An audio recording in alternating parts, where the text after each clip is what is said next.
Welcome to the channel, Guardians. In today's video, we're talking about the exotic chess piece for the warlock called the Chromatic Fire.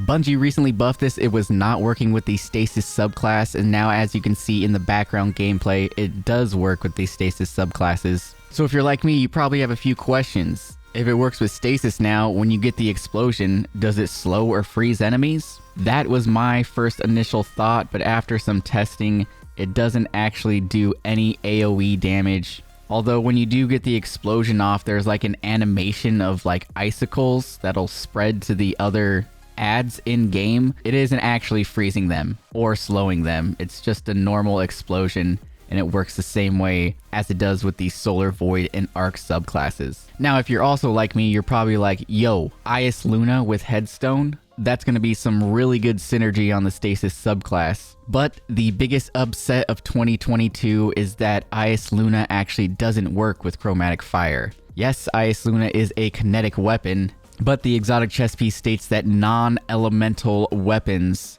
work with Chromatic Fire, and since Ice Luna is a stasis element, like I said, Ice Luna does not work with Chromatic Fire. Super disappointing. And that is pretty much it for the buff. That's all they changed. It never worked with Stasis, now it does. But I do have an idea to make Chromatic Fire even better. Do you guys remember what Bungie recently did to the Bombardiers for the Hunter?